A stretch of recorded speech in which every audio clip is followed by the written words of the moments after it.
안녕하세요. 대치동 쌤수학 위례직영점 원장 정지연입니다. 제가 이 자리에 선 이유는 이제 9월 개강을 앞두고 어머님들께서 대치동 쌤수학 도대체 어떤 곳이에요? 이제 요새 광고도 많이 나오고 엄마들 사이에서 얘기도 듣고 하는데 정확히 잘 모르겠어요 하시는 분들이 많고, 도대체 교구로 수학을 한다는데 어떻게 하는 거예요? 차이가 뭐예요? 이런 질문들을 많이 하셔서 제가 일일이 다 말씀을 드리면 정말 좋겠지만 많은 분들께 어떤 건지 소개를 해드리고자 제가 이 자리에 지금 섰습니다. 그래서 저희가 먼저 어머님들께 항상 얘기하는 건 저희의 대표, 말하자면 일종의 문구죠. 어머님들께 가장 먼저 알려드리는 게 연산의 시각화입니다. 그러면 연산을 어떻게 시각화합니까? 라고들 많이들 물어보시고, 저희는 그러면 블록으로 시각화를 합니다 하면서 이제 설명을 드리죠. 그래서 저희가 4세부터 중등까지 연계학습이 되는데, 그게 이제 블럭으로 하면 어머니들께서 이제 유아 아이들, 뭐 초등 저학년 아이들은 가능한데, 이게 어떻게 중등까지 연계 학습이 되는지, 그냥 연산 수학 아니에요? 어떻게 중등까지 연계가 될까요? 라는 부분에서도 많은 질문을 하세요. 그래서 저희가 이 부분에 대해서 좀 자세히 설명을 드리고자 합니다. 저희가 먼저 연산 저희는 연산학원입니다라고 얘기하지 않아요. 저희는 수학학원이고 수학교육이고 아이들에게 수학 개념과 원리를 설명해주기 위한 프로그램입니다라고 얘기를 하면 많은 분들이 그냥 연산인 것 같은데 그게 개념이랑 무슨 상관이 있나요? 하세요. 근데 제가 그래서 어머님들께 먼저 드리는 말씀이, 산을 본 다음에 나무를 보셔야 된다라고 말씀을 드려요. 그러면 첫 번째로 생각을 하셔야죠. 수학을 왜 하는지. 근데 대부분 수학을 하면 뭐 그냥 수학 공부를 해야 되니까, 학교에서 해야 되니까, 뭐 점수가 잘 나와야 되니까 뭐 이런 얘기들을 하는데, 저는 그냥 단도직입적으로 어머니들 수학 공부 시키는 이유가, 고등 때 아이들이 편하게 수학을 하고 수능을 편하게 보고 그래도 대학을 들어갈 때 어려움 없이 수학에 발목 잡히지 않기 위해서 사실 시키시는 게 정답이잖아요. 우리나라 상황에서는 입시를 배제하고는 사실 수학을 얘기할 수 없기 때문에, 그러면 유치 초등 저학년 어머니일지라도 결국에 이게 고등 수학과 대학 입시의 수학과 직결되어 있구나라는 거를 생각을 하시고, 그럼 내가 고등학교 때 수학과 입시 수학에 발목 잡히게 하지 않기 위해서 내가 지금 이 나이 우리 자녀에게 어떤 것에 초점을 맞춰서 어떻게 수학을 가르쳐야 할까를 먼저 생각을 해보셔야 돼요. 그냥 학교에서 하니까 좀 잘하게 하려고요. 얘가 편하게 수학을 하면 좋겠어 이러다가 고등 때 가서 우리의 수학이 빈 곳이 너무 많아요. 지금 수능 봐야 되는데 이 수학 어떻게 해요? 이러면 너무 늦으셨어요. 사실 지금부터 그 5, 6년 뒤, 10년 뒤에 얘가 고등학교 때 수학을 어떻게 편하게 할 수 있을지, 입시 준비를 어떻게 편하게 할 수 있을지 지금부터 이제 고민을 하셔야 한다는 거죠. 그래서 수학의 연령별 단계를 어머니들께서 생각을 하실 때, 유아와 초등 때는 그 10년 후를 생각할 때 요게 필요하고, 초등 고학년에서는 이런 부분이 필요하고, 중등 단계에서는 이런 부분이 필요하고, 고등에 가서는 이제 수능과 여러 가지 내신을 준비해야 되니까 이거를 해야 되겠구나라는 거를 단계별로 어머님들께서 머릿속에 어느 정도 가지고 계셔야 저희들이 하는 설명을 들을 때, 그럼 선생님 말이 맞네요 라고 아마 이해가 가실 거예요. 그래서 항상 물어보시는 게, 교과를 해야 돼요? 연산을 해야 돼요? 사고력을 해야 돼요? 라고 물어요. 지금도 오시면 저희 아이가 사고력 학원을 다니고 있는데 연산이 너무 잘 안 돼요. 그리고 연산을 해야 되는데 사고력 학원을 보내는 게 맞아요? 교과는 언제 시작해요? 라고 이거를 다 분리돼서 어머님들께서 물어보셔요. 근데 저는 그거 자체가 수학에 대해서 크게 생각하지 않으셨기 때문에 나오는 질문이라고 말씀을 드리고 싶습니다. 사실 사고력이 제일 밑바탕이에요. 연산도 사고력이 없으면 연산을 할 수가 없고, 교과는 당연히 사고력이 있어야 되고, 그래서 어머님들께서 생각을 하실 때 연산하고 교과가 돼야 사고력이 되는 거 아니에요? 라고 말씀을 하시는데, 그 반대죠. 오히려 연산도 사고력이 있어야 연산이 되는 거고, 연산이 바탕이 돼야 교과를 잘 따라갈 수가 있는 거예요. 그래서 제가 말씀드리고 싶은 건, 이 표를 통해서 무조건 사고력은 밑바탕이구나, 사고력이 돼야지만 수학이라는 게 차곡차곡 쌓아서 올라갈 수 있구나라고 생각을 하시면, 사고력을 꼭 해야 돼요, 연산을 해야 돼요, 교과를 따로따로 해야 돼요 라고 사실 그런 질문이 안 나오시죠. 아, 이 연령대는 내가 뭐에 초점을 맞추고, 이 연령대는 내가 어떤 걸 초점을 맞추고, 아, 이 연령대에 가면 내가 교과 심화를 초점을 맞춰야 되는구나 라고 이제 어머님들께서 생각을 하시고 아이들의 로드맵을 짜주셔야 되는 거죠. 그래서 제가 드리고 싶은 말씀은, 사고력은 아이들이 수학을 배우기 위한 토양이에요. 그래서 사고력이 없으면 사실 모든 공부는 할 수가 없는 거잖아요.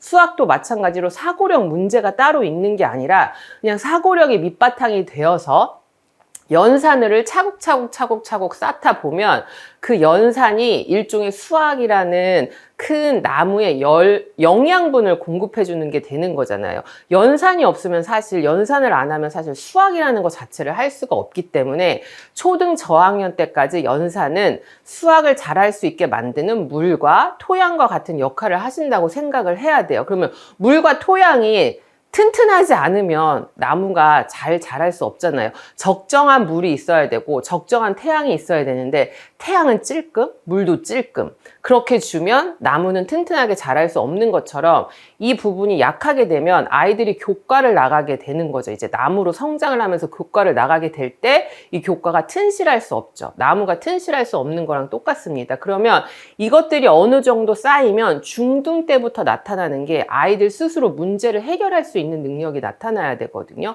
그 문제를 해결할 수 있는 능력과 사실 사고력은 정확하게 다른 이야기인데, 어머니들께서 문제 해결 능력이 사고력이다 라고 생각하시는 거에서부터 약간 그 수학을 접근하실 때 그 부분에서 문제가 발생하는 게 아닐까라는 생각을 합니다. 그래서 중등 때부터는 아이들 스스로가 교과와 그 초등학교 때 배웠던 것들을 바탕으로, 아, 내가 스스로 문제를 해결할 수 있는 힘이 있어서 문제를 풀기 시작을 해야 되는 거죠. 그래서 문제 해결력이 결국에는 수학이 가지고 있는 그 큰 나무의 열매라고 생각을 하시면 될 것 같아요. 그래서 우리 아이가 사고력을 못해요가 아니고, 사실은 우리 아이가 수학 문제를 풀 때 문제 해결력이 떨어져요라고 말하는 게 저는 맞다고 생각을 합니다. 그래서 어머님들께서 이 부분에 대해서 조금 다시 한번 정리를 해보셔야 될 것 같다라고 제안을 드리고 싶고요.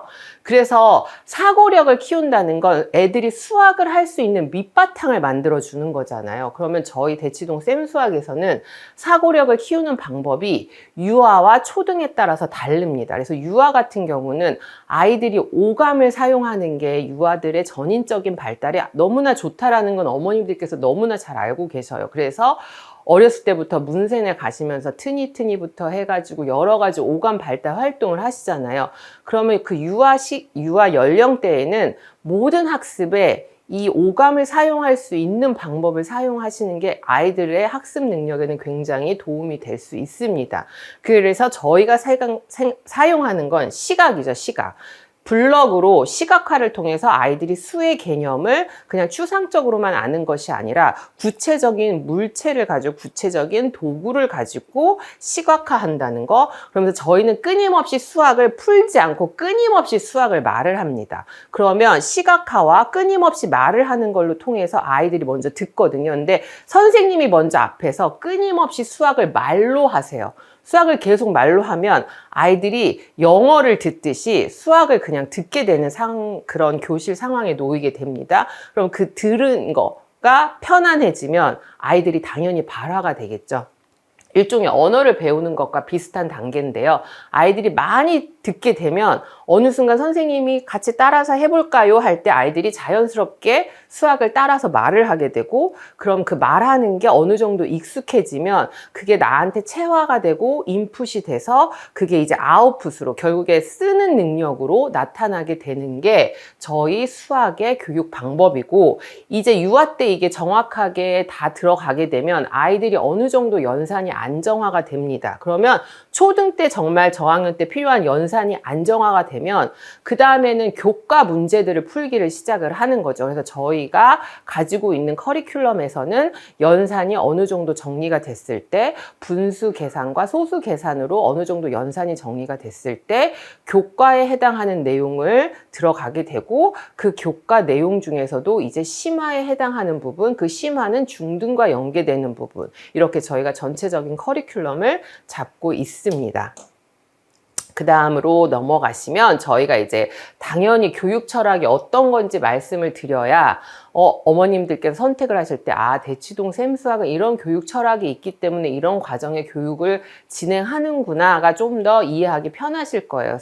그래서 저희가 항상 말씀드리는 게 아이들이 행복하게 수학하는 거, 아이들이 즐겁게 수학하는 거, 수학학원에 올 때 발걸음을 가볍게 오는 게 그게 저희들의 가장 큰 모토거든요. 그래서 즐겁고 행복한 수학. 그렇지만 수의 원리를 깨우치고 수의 개념을 깨우칠 수 있게 하는 수학. 그리고 세 번째는 이게 정말 중요한 거예요. 아이들이 수식을 자기가 이해한 만큼 말로 설명을 할 수가 있어야 되거든요.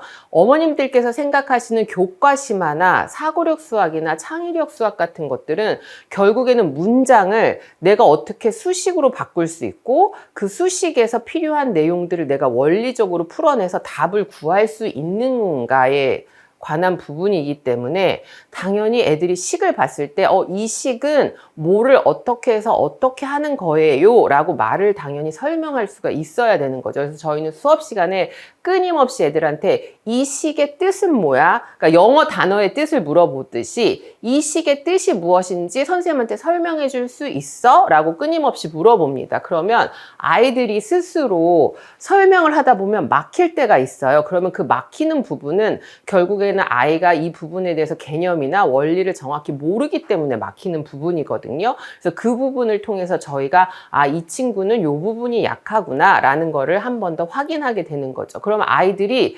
본인들이 스스로 선생님하고 같이 풀어보고 본인이 스스로 설명을 해보고 하면서 내가 이거 몰랐는 부분인데 근데 내가 또 그 다음번에는 이 부분 내가 알고 있네 하면서 본인들이 내가 어떤 부분이 약했는데 어떤 부분이 점점 좋아지고 있는지 자신감을 갖게 됩니다. 그래서 저희가 아이들과 수업을 해보면 초등학교 1, 2학년 친구들이 굉장히 이렇게 수학에 대해서 어깨가 축 처져서 들어와요. 그러면 선생님 저 수학 못해요. 너무 하기 싫어요. 자신이 없어요 라고 얘기를 하다가 6개월쯤 지나면 선생님 저 지금 수학이 너무 편해졌어요. 저 이제 집에 가는 차 안에서도 수학책 펴서 수학 문제 풀어요. 저도 제가 조금 더 잘하는 것 같아요. 이런 피드백이 아이들한테서 끊임없이 나오고 있어서 저희는 정말 자신 있게 아이들이 자신감을 갖게 되고 아이들이 수학을 즐겁게 하게 만들어 드린다라고 그렇게 말씀을 드릴 수가 있습니다.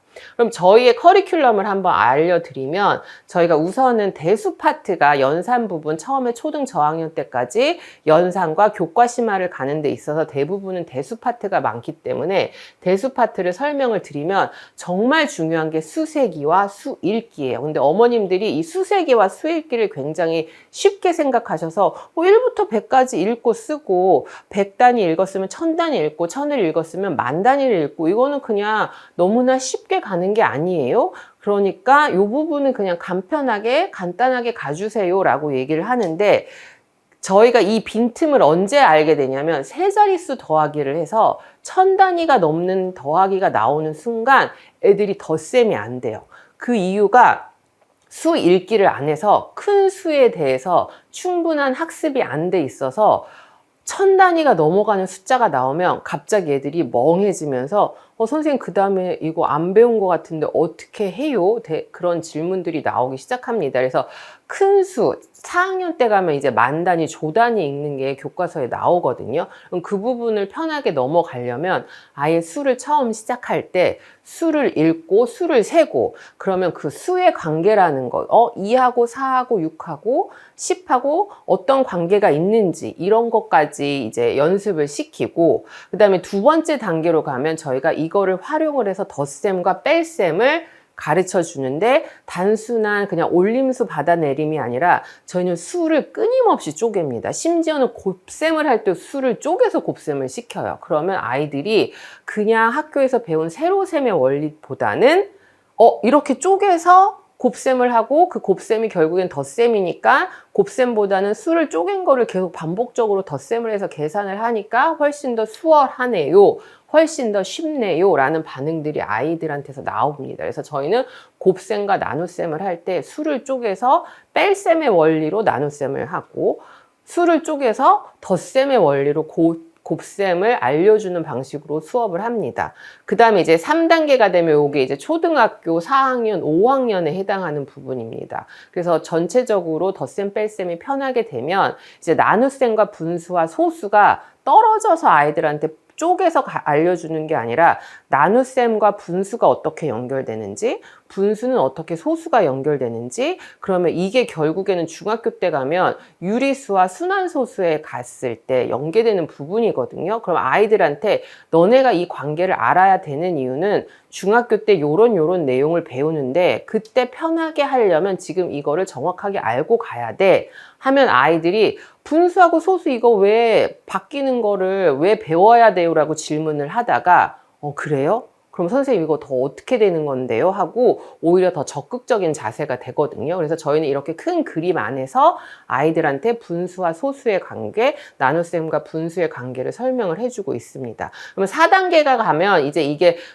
초등 6학년에서 중등으로 넘어가는 단계인데 비와 비율과 방정식 의 이야기를 아이들한테 풀어서 해주는데 저희가 처음에 비와 비율을 할 때 그냥 이렇게 공식대로 가르쳐 주는 게 아니라 말로 어떻게 표현이 되는지, 이 말로 표현된 비와 비율을 수식으로 어떻게 바꿀 수 있는지 이 연습을 굉장히 많이 시킨 다음에 그리고 방정식 문장제를 보여줍니다. 그러면 이거를 한번 식으로 써보자.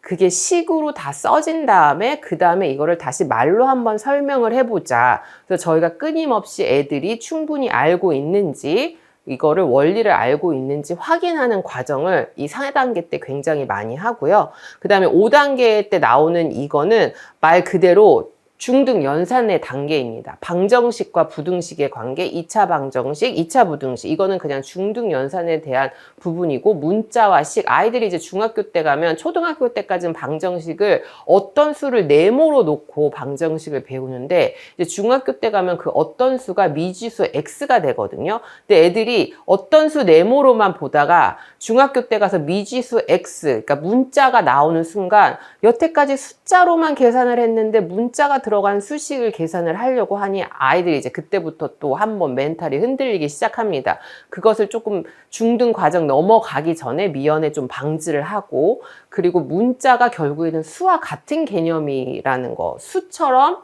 생각을 하면 된다라는 거를 알려주기 위해서 저희가 중등의 어느 정도 연산의 단계까지 포함을 하고 있습니다. 그래서 다시 한번 이 내용을 말씀을 드리면 저희가 이제 이 블록수를 가지고 특허를 받았는데 7이라는 게 여기 있고 9라는 게 여기 있으면 5와 2가 만나서 7이 된 거고 5와 4가 만나서 이제 9가 된 거잖아요. 그럼 수를 쪼개고 모을 수 있는 방법을 이 블록으로 아이들한테 먼저 알려줍니다. 그러면 7과 9 블럭을 저희가 배우면 그대로 16이 나오고 이거를 쪼개서 5 더하기 2 더하기 5 더하기 4 다 쪼갠 거죠. 쪼갰을 때 16이 나오고 이거를 더 쪼개면 또 16이 나와요. 그러니까 애들이 16이라는 수를 봤을 때 그냥 7 더하기 9는 16이 아니라 이렇게 다양하게 여러 수들이 조합이 돼서 16이 나오네 하고 이렇게 수를 쪼개는 걸 하기 시작하면 나중에 애들이 인수분해할 때 그럼 이제 숫자들이 눈에 보이기 시작을 하거든요. 이게 수감을 키워주는 저희들만의 방법이라고 할 수가 있습니다. 그럼 곱셈도 어머님들 그냥 곱셈 다 외우기 하시잖아요. 근데 저희는 절대 외우기 안 하고요. 7 곱하기 5의 뜻이 무엇인지 먼저 다 보여줘. 이거 교과서에 다 나와 있는 내용이에요. 근데 어머니들께서 교과서는 너무 쉬워요. 그러니까 교과서는 그냥 잘 안 봐요. 그냥 문제집만 봐요. 이렇게 하니까 문제가 사실 발생하는 건데 지금 이 내용이 교과서에 사실은 다 있는 내용이에요. 근데 이 교과서에 있는 내용을 어느 학원이나 어떤 선생님이든 정확하게 짚어서 계속 반복적으로 얘기를 해주지 보다는 그냥 수학 식을 푸는 거에만 집중을 해서 아이들한테 알려주기 때문에 애들이 이 부분을 정확하게 그냥 곱한다는 게 도대체 무슨 뜻인지 모르고 넘어갈 때가 너무나 많거든요. 근데 7 곱하기 5는 결국엔 7을 5번 더하는 거고 그거를 여러 가지 식으로 보여주고 그 다음에 여기서 5와 10의 관계를 저희는 한 번 더 꼭 집어서 넘어갑니다. 이게 5하고 10을 보면 아이들이 그냥 5하고 10이잖아요. 이렇게 생각을 하는데 저희는 5하고 10의 관계가 뭔지 한번 얘기해 볼까? 이것까지 짚어주고 넘어갑니다. 그러면 10은 5의 2배예요. 그러면 70은 당연히 35의 2배가 되죠. 그럼 얘가 2배가 되면 얘네들도 2배의 관계가 되는 거야. 그러면서 이때 같이 나누기 개념도 저희가 들어가는 게 35는 70의 반이야. 2배니까 당연히 반으로 나눌 수 있고 반으로 쪼갤 수 있지라고 아이들한테 설명을 합니다. 이게 굉장히 연습이 많이 필요해요. 이 부분이 연습이 많이 되면 아이들이 나중에 나눗셈에 갔을 때 분수를 계산을 할 때 별 어려움이 없이 바로 계산을 할 수 있는데 이 연습을 별로 시키지 않으세요. 이 연습은 그냥 뭐 이 개념이니까 한번 읽고 넘어가면 되지 라고 생각을 하는데 가장 이거를 확인하기 쉬운 게 어머님들께서 애들한테 자 5분의 7이야. 이거를 곱하기 5를 해볼까? 저는 이거를 제일 애들한테 많이 물어봐요. 그러면 분수는 배웠어요. 근데 아직 분수 곱하기를 못 배운 애들은 첫 번째로 하는 말이 선생님 저 이거 안 배웠어요. 어떻게 계산하는지 몰라요 예요. 그러면 저희는 애들한테 얘기를 해요. 곱하기 5의 뜻이 뭐야? 그러면 저희 학원 애들은 5번 더 하는 거예요. 뭘 5번 더해? 5와 7분의 1을 5번 더 하는 거예요. 그러면 5번 더 하면 답이 나오잖아. 그럼 아 그냥 그렇게 계산하면 돼요? 그러면서 정말 실제로 애들이 다 5와 7분의 1을 다 5번 더 해요. 이게 원리를 아는 거거든요. 그러면 사실 분수 곱하기를 몰라도 곱하기라는 개념의 원리를 알면 이렇게 풀 수가 있어야 돼요. 근데 대부분의 아이들은 이거를 주면 저 이거 안 배워서 몰라요 라고 얘기를 합니다. 이게 애들이 곱셈의 개념을 모르기 때문이거든요. 그래서 이런 개념들이 차곡차곡 쌓였을 때 이게 사고력이 되고 이 사고력이 힘이 돼서 교과와 교과 심화를 할 수 있는 건데 어머님들이 이 곱하기의 개념이 뭔지를 정확하게 짚고 넘어가는 거를 너무나 쉽게 생각하세요. 그냥 곱하기만 하면 될 줄 알죠. 뭐 곱하기의 개념이 뭔지 꼭 그거를 확인을 하고 가야 돼요. 그냥 곱하기에서 답만 맞으면 되는 거 아니에요? 하지만 이게 나중에 중등, 고등, 심화에 가면 이 부분이 이제 발목을 잡게 되는 거예요. 왜냐하면 생각하는 힘이 없어지거든요. 애들이 문제를 봤을 때 몰라요. 나 이거 어떻게 푸는지 몰라요. 하면 그 수식에 있는 개념들을 쪼개서 그 개념대로 하나씩 대입을 해서 문제를 풀기 시작하면 풀리거든요. 그게 문제 해결력인데 어머님들께서는 이 부분에 대해서 너무나 쉽게 생각을 하시고 그냥 쉽게 넘어간다는 것 자체가 조금 안타까운 면이 없지 않아 있습니다. 그래서 저희가 이런 개념들을 중요시하게 생각하는 이유가 이 모르는 문제를 접했을 때 애들이 문제로만 계속 하다 보면 모르는 문제를 접했을 때 엄마 나 이거 할 줄 몰라요. 선생님 저 이거 할 줄 몰라요. 그냥 못해요 하고 별표 친단 말이에요. 근데 개념이랑 원리로 풀어 버릇한 아이들은 모르는 문제가 나왔을 때 이 개념, 이 문제는 요 개념을 쓰는 거고 요 개념은 이렇게 쓰니까 내가 이 방식대로 한번 식을 만들어서 전개를 해볼까? 라는 생각을 하게 된다는 거죠. 그게 문제 해결력이거든요. 그게 문제 해결력을 키워주는 건데 그게 초등학교 저학년 연산에서부터 키워질 수 있다는 것을 어머님들께서 제발 놓치지 않으셨으면 좋겠습니다. 그래서 초등수학의 핵심이 그냥 뭐 심화를 해서 중등을 가요, 뭐 최상위 수학을 몇 번 해서 가요, 최상위 사고력을 해야 돼요, 이게 아니라 연산의 개념을 알고 원리를 알아서 아이들이 어떻게 푸는지 그거를 설명을 할 수 있는지 없는지를 꼭 확인을 하셔야 돼요.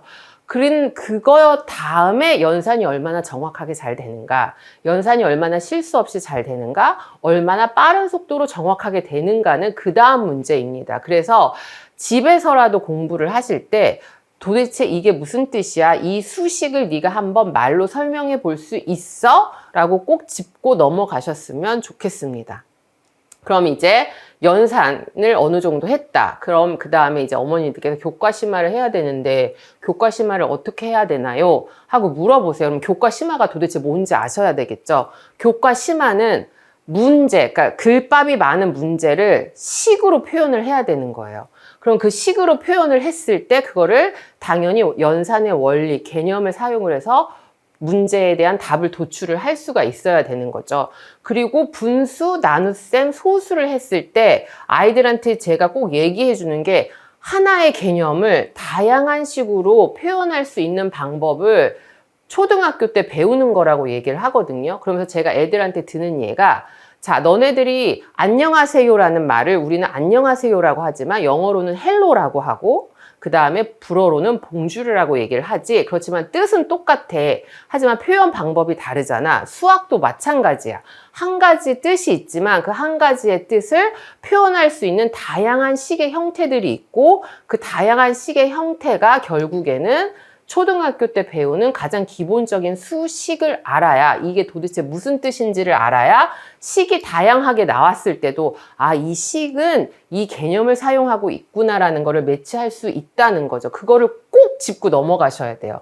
그 다음에 식의 뜻을 그래서 설명을 해야 되는 거죠. 이 식은 도대체 무슨 말인지 이 식이 뜻하는 게 뭔지를 꼭 한번 설명을 해 보셔야 되고 그 다음에 마지막 단계의 심화가 여러 가지 조건이 붙어요. 그 조건을 내가 그 문제를 풀기 위해서 사용할 수 있어야 되거든요. 근데 아이들이 이 조건을 사용을 할 줄 모르고 이 조건을 어떻게 문제 안에서 녹여내야 되는지를 모르기 때문에 이제 교과 심화에서 어려움을 부딪히는 건데 식의 뜻을 설명할 수 있고 하나의 뜻을 다양한 식으로 표현할 수 있다는 것까지를 알게 되면 그 다음에 이 조건은 어느 식의 어떤 형태로 붙여야 되고는 사실 애들이 좀 생각을 하면서 약간의 실수를 하고 틀리더라도 이 조건을 내가 만든 수식 안에 녹아 넣는 연습을 굉장히 많이 해야지 이게 이제 중등 수학에 넘어갔을 때 아이들이 수포자가 되지 않는 방법입니다. 그래서 저희가 그렇게 연습을 시킨 후에 이제 중등으로 넘어갈 때 비와 비율과 분수의 원리를 이해하는 문제들을 이제 풀기 시작을 하고 이거를 사용해서 문자하고 수의 연산 원리, 이제 문자와 식의 원리죠. 그럼 이게 정확히 됐을 때 방정식으로 넘어갔을 때 아이들이 방정식 문제를 풀게 되고 중등에서 나오는 이 방정식은 고등의 함수까지 연결이 되는 거죠. 그래서 이게 그냥 한 번에 그냥 초등학교 때 요거 배우고 중학교 때 요거 배우고 고등학교 때 요거 배우면 되는 거 아니에요. 라고 하지 마시고 초등 때부터 쭉 연결이 되는 거거든요. 그래서 저희들이 계통수학이라고도 얘기를 하잖아요. 그래서 방정식이 중요한 게 결국에 이 방정식이 함수의 기초가 되기 때문에 정말 중요하다는 거. 그럼 이 방정식을 이해하기 위해서는 당연히 문자와 수의 식의 관계를 알아야 된다는 거. 이런 부분들을 어머님께서 조금 꼭 확인을 하시고 넘어가시면 좋겠습니다. 그러면 저희가 이제 마지막으로 어머님께 꼭 말씀드리고 싶은 게 저희가 제일 중요하게 생각하는 거. 대치동 쌤수학에서 제일 중요하게 생각하는 건 긍정적인 수학 정서입니다. 왜냐하면 초등 때 너무 심화 사고력 하셔서 아이들이 초등 때 이미 수학에 질려버려요. 그러면 중등 때부터 해야 되는 제대로 된 수학 공부를 애들이 안 하기 시작하거든요. 그래서 제발 초등 때까지만이라도 아이들이 즐겁고 행복하게 수학을 해서 중고등학교 때 가면 있는 힘껏 달릴 수 있게 그런 긍정적인 수학 정서를 만드는 것이 저희 대치동 쌤수학의 목표이고 그리고 지금 와서 공부하고 있는 아이들이 다 수학이 이렇게 재밌었어요. 저 이제 수학 편해졌어요 라고 말을 합니다. 그래서 어머님들께 꼭 부탁드리고 싶은 말씀 아이들이 수학을 싫어한다 하시면 대치동 쌤수학을 생각하시면 되겠습니다. 감사합니다.